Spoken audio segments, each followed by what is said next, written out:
ഇന്ന് നമുക്ക് ആറ്റിറ്റ്യൂഡിനെ പറ്റി സംസാരിക്കാം. ആറ്റിറ്റ്യൂഡ് എന്ന് പറഞ്ഞു കഴിഞ്ഞാൽ നിങ്ങൾ കേട്ടിട്ടുണ്ടാവും.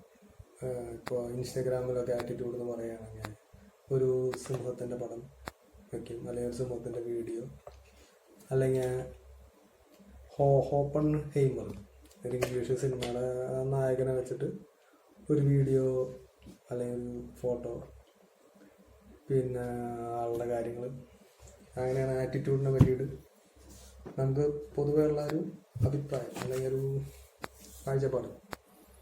അതായത് സിംഹം അല്ലെങ്കിൽ ഓപ്പൺ ഹൈമർ, അതാണ് ആറ്റിറ്റ്യൂഡ്. അല്ലേ, എൻ്റെ ജീവിതത്തിൽ എനിക്ക് ആറ്റിറ്റ്യൂഡിനെ പറ്റിയിട്ടുള്ള ആശയങ്ങൾ കിട്ടിയിട്ടത് ഒരു കോളേജ് പഠിക്കുമ്പോൾ ഒരു മാഗസീനാണ്.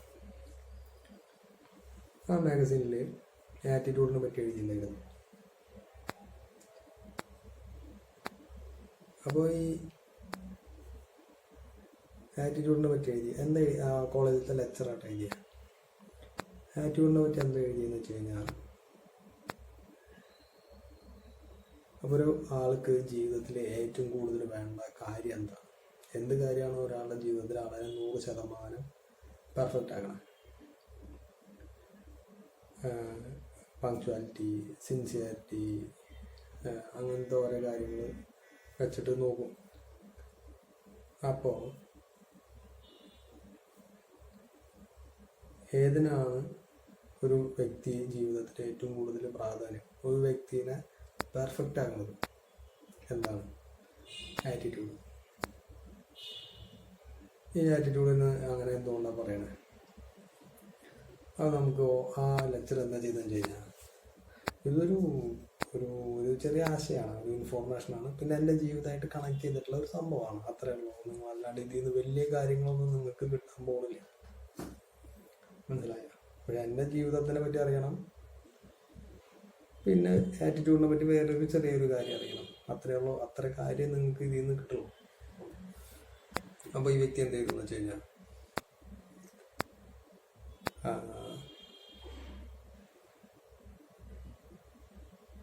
ഓരോ മനുഷ്യന് ആവശ്യമുള്ള ഗുണങ്ങൾ, അല്ലെങ്കിൽ ഇപ്പോൾ പങ്ക്ച്വാലിറ്റി അല്ലെങ്കിൽ സിൻസിയറിറ്റി, അപ്പോൾ അതിൽ ഓരോ അക്ഷരം എടുത്തിട്ട് ഓരോ ഇംഗ്ലീഷ് ആൽഫബറ്റിലെ ഓരോ അക്ഷരങ്ങൾ എടുത്തിട്ട്, ഇപ്പോൾ ഹോണസ്റ്റി എന്ന് പറഞ്ഞ ഒരു വാക്കിൻ്റെ വാല്യൂ നോക്കുകയാണെങ്കിൽ, അല്ലെങ്കിൽ അതിൻ്റെ ന്യൂമറിക്സ് നോക്കുകയാണെങ്കിൽ, അതിൻ്റെ ന്യൂമറോളജി നോക്കുകയാണെങ്കിൽ, ഹോണസ്റ്റി എച്ചിൽ, ഈ ഇംഗ്ലീഷ് ആൽഫബറ്റിൽ എച്ച് എന്ന് പറയുമ്പോൾ എത്രാമത്തെ അക്ഷരം നോക്കിയിട്ട് ആ വാല്യൂ, ആ സംഖ്യ എച്ചിന് കൊടുക്കുക. ഓക്കെ, അതിന് എത്രാമത്തെ അക്ഷരം നോക്കിയിട്ട് ആ സംഖ്യ ഓക്കെ കൊടുക്കുക. എന്നിട്ട് ഇതെല്ലാം കൂടി കൂട്ടുക. ഇതെല്ലാം കൂടി കൂട്ടിക്കഴിഞ്ഞാൽ അതിനെത്ര കിട്ടാൻ നോക്കുക. അപ്പോൾ ഹോണസ്റ്റിക്ക് കൂടി, സിൻസിയറിറ്റി, പങ്ക്ച്വാലിറ്റി, ഡിസിപ്ലിൻ, എന്തൊക്കെ ചെയ്തു നോക്കിക്കോ. ചെയ്തു ആ ഒരു ആശയത്തിൽ, ആ ഒരു ഇൻഫോർമേഷനിൽ അതൊക്കെ കൂട്ടി വയ്ക്കിട്ട് അതൊന്നും പെർഫെക്റ്റ് ആവുന്നില്ല. ഇതൊക്കെ കൂട്ടുമ്പോൾ ഒന്നും കിട്ടുന്നില്ല, കറക്റ്റ് ആവുന്നില്ല. അപ്പോൾ ആറ്റിറ്റ്യൂഡിൻ്റെ നിങ്ങളൊന്ന് ചെയ്ത് നോക്കുക.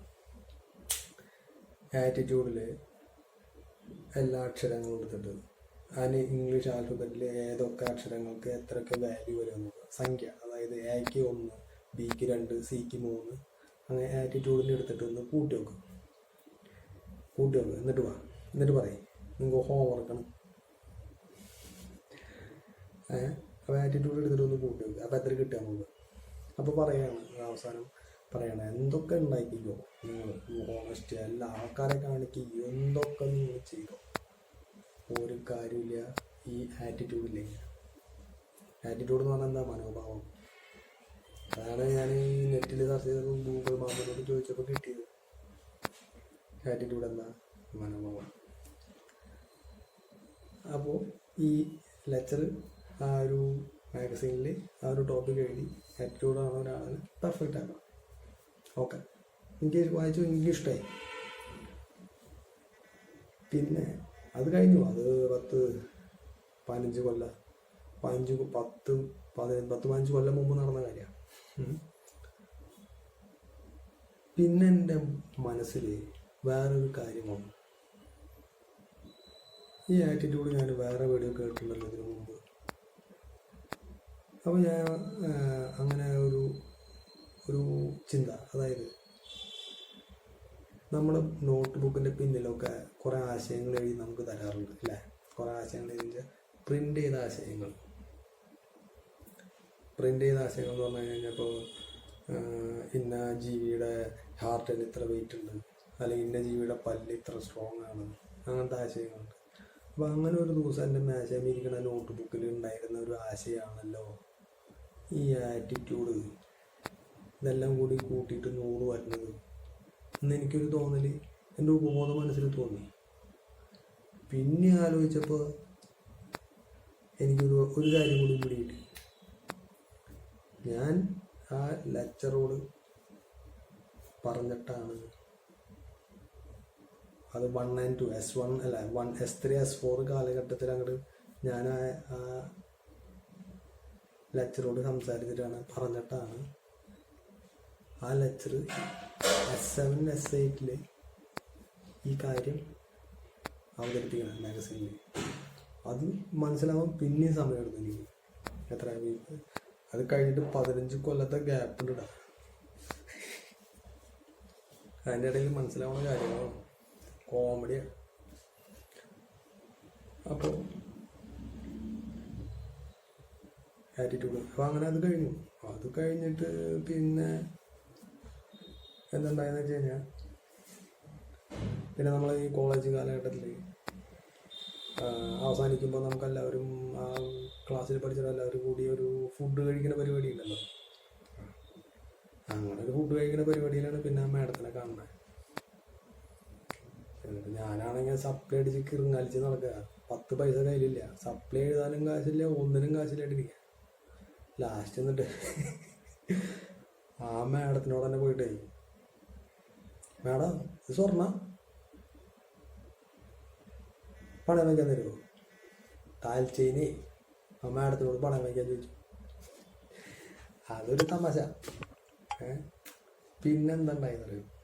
പിന്നെ പഠിക്കുന്ന കാലഘട്ടത്തിലല്ലേ ഈ മാഡത്തിൻ്റെ സബ്ജക്റ്റിൽ എനിക്ക് യൂണിവേഴ്സിറ്റി എക്സാമിന് വട്ടപൂജ കിട്ടിയ 1-2 അഞ്ച് പോട്ടെ, വട്ടപൂജ. അപ്പോൾ മാഡം അവിടെ ഇല്ല. മാഡം എന്താ എവിടെയോ പോയി, മാഡത്തിനെ കാണില്ല. മാഡം അവിടെ ഇല്ല, കുറച്ച് ദിവസമായിട്ട് കാലമായിട്ട് മാഡം അവിടെ ഇല്ല, കോളേജിലില്ല. അപ്പോൾ എനിക്കാന്ന് കഴിഞ്ഞാൽ വട്ടപൂജയും കിട്ടിയ അപ്പോൾ ഞാൻ പറഞ്ഞു, ഇത് ഞാൻ പരീക്ഷ എഴുതിയിട്ടില്ല, അതുകൊണ്ട് എനിക്ക് വട്ടപൂജയും കിട്ടിയ. എഴുതിയാലാണെങ്കിൽ അല്ല, അപ്പം അപ്പുറത്തെ സബ്ജക്റ്റിൽ ഏഗ് എടുക്കുന്നുണ്ട്. എന്ന് പറയുന്നത് ആബ്സെൻ്റായി ഏന്നിടും. പരീക്ഷ എഴുതി കഴിഞ്ഞാൽ വട്ടപൂജ ഇടും. അപ്പോൾ ഞാൻ ഹാപ്പിയായി. അപ്പോൾ ലാസ്റ്റ് ടീച്ചേഴ്സ് റൂമിൽ തൊട്ടപ്പുറത്ത് വന്നിട്ട് ഞാൻ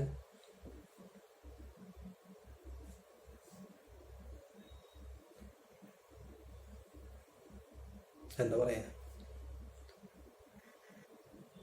മുട്ടയിട്ട് വെച്ചേക്കണ കണ്ടോ എന്ന് ചോദിച്ചു.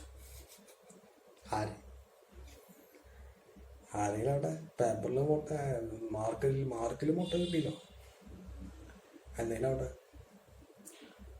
അത് കഴിഞ്ഞിട്ടൊരു 10 മിനിറ്റ് കഴിഞ്ഞപ്പോൾ ഒരു കൂട്ടുകാരൻ്റെ ഫോണിലേക്ക് കോൾ വന്നു.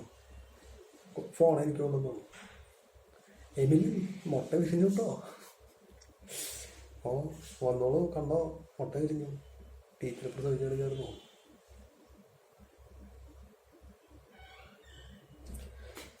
അപ്പം അങ്ങനെയാണ് എനിക്ക് ആറ്റിറ്റ്യൂഡിനെ പറ്റിയിട്ട് നിങ്ങളോട് പറയാനുള്ള കാര്യങ്ങൾ. അതായത് ഈ ആറ്റിറ്റ്യൂഡ് പിന്നെയും പിന്നിലേക്ക് പോയി കഴിഞ്ഞ് കഴിഞ്ഞാൽ ചിലപ്പോൾ ഈ ആറ്റിറ്റ്യൂഡ് എന്ന് പറയുന്ന സാധനം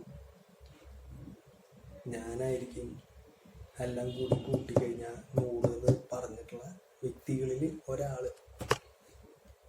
പിന്നെ പിന്നിലേക്ക് പോകാൻ എനിക്ക് ബോധമില്ല.